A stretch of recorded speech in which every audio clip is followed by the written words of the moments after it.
better. Selected by Diane Seuss as the winner of the 2017 Frost Place Chapbook Competition, was published by Bull City Press in late 2017. A graduate of Virginia Tech, a former poetry editor for Gulf Coast, and assistant director of a university writing center, he received his MFA from the University of Houston, where he and his wife currently live. Please welcome Conor.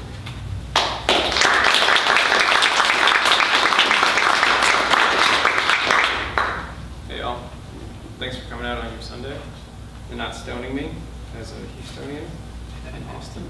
I don't know if that really matters.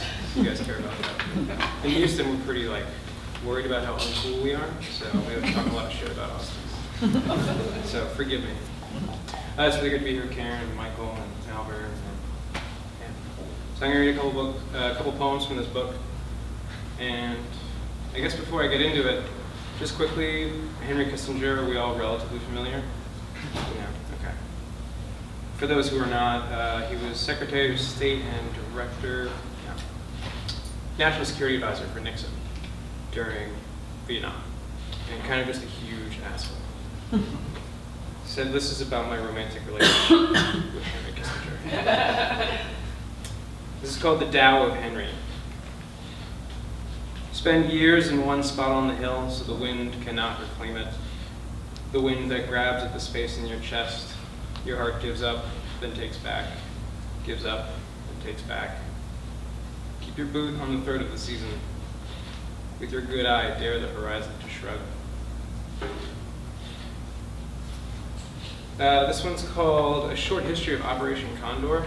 And for those who aren't familiar, Operation Condor was a multi-state kind of conspiracy of violence against Marxist insurrection in South America that was aided and abetted by the United States and supported rhetorically and materially by Henry Kissinger. I lived a little while in Argentina, and so it was really interesting to see how that history was still very much present. So I guess that's my credential. A Short History of Operation Condor. Previously, on days of my sphere of imperial influence, I was necking with Henry Kissinger. We were standing on the roof of a teetering glass building in which 2,000 companies daily outdid each other in bilking the system that protected them from the masses we could see from our perch, setting little fires on the serrated green horizon. We fed each other delicacies with dirty hands, dulce de leche under our nails, beefy sinews between our teeth. We flossed with the flags of every country but our own. We bought islands we couldn't even strip mine. We were white and alive and in love with a little pulse in each other's wrists that went give and take and give and take and take. Take my hand, said Henry. He was standing on the gray parapet of my soul.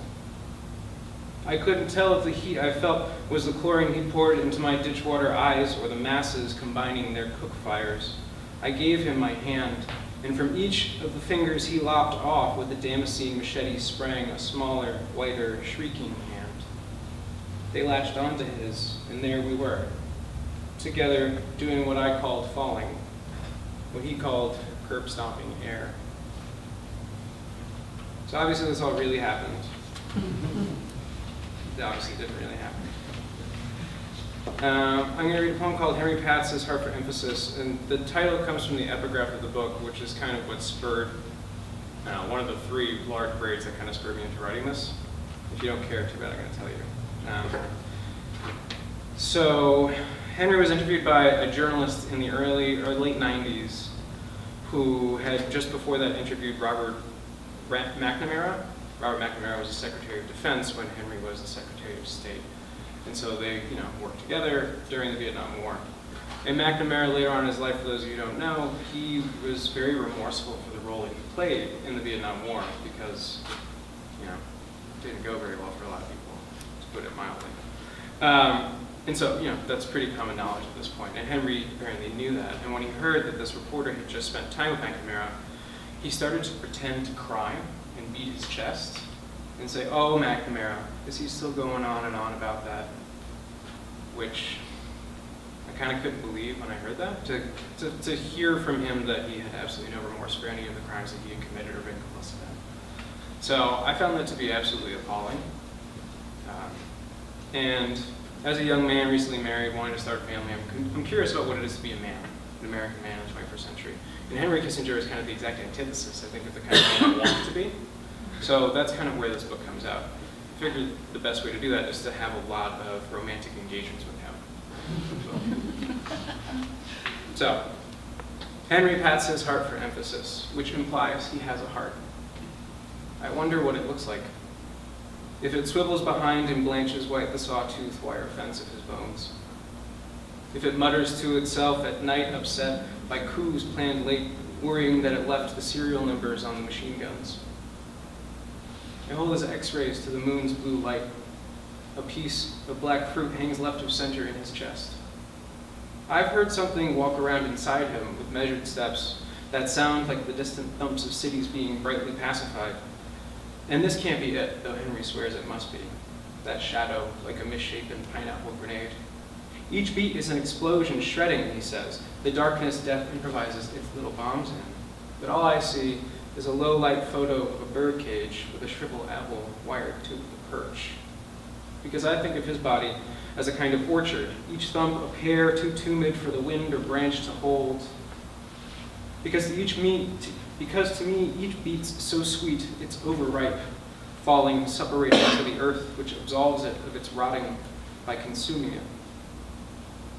But Henry, he thinks of his body as a region rebelling against oblivion's empire. The province continually breaking away, a set of cities in which his organs haggle over who gets to spend tonight in the clock tower, dragging unresisting alleyways and bridges through the darkened, hidden doorway of their rifle scope. Let's try for something a little bit lighter. This one's called How American. Am I doing all right on time? Yeah? All right, cool. We're going to take a lot of time left. Kidding. You guys are pretty somber. I guess it is the Sabbath. How American. Henry and I, we're as American as an overdose on opiates. Our bodies red and white and blue and bloated.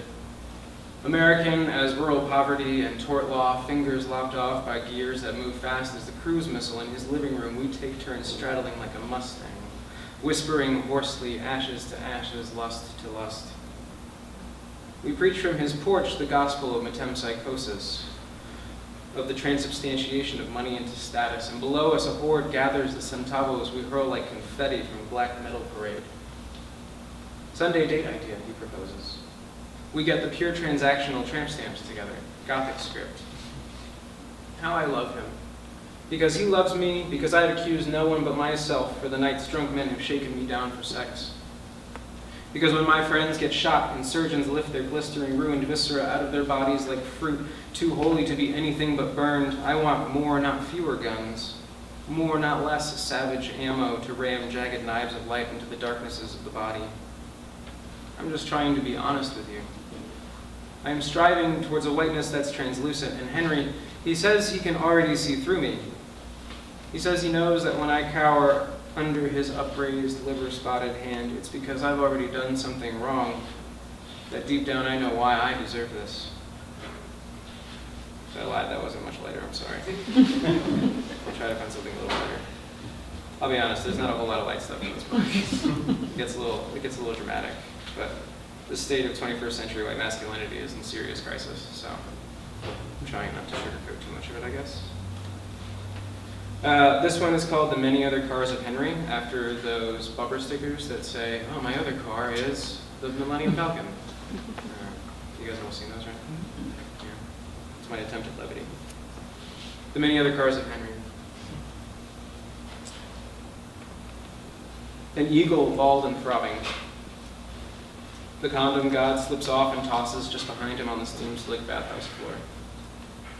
A diesel-powered rebel yell. Any thumb that settles princely down inside an eye socket, slick but vacant throne.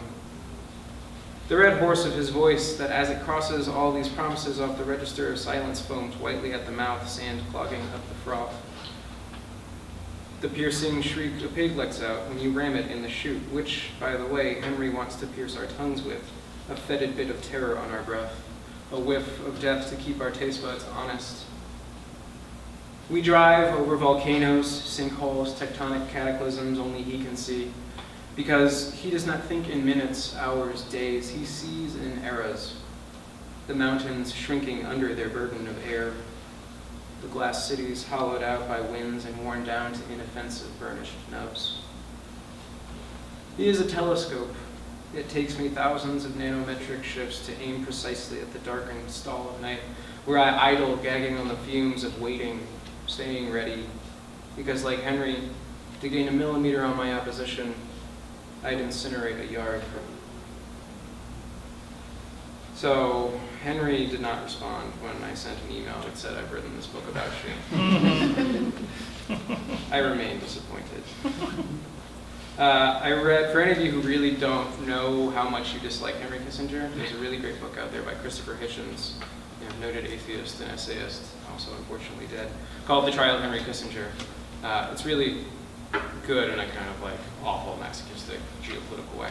But on the back, Henry blurbed it and said, "I find it contemptible." I really wanted that for Christmas. I didn't get it. I'm going to read 2 more poems. And I'm going to let you guys kind of help me choose the penultimate poem. Do you want one about dancing or one about trying to buy cocaine?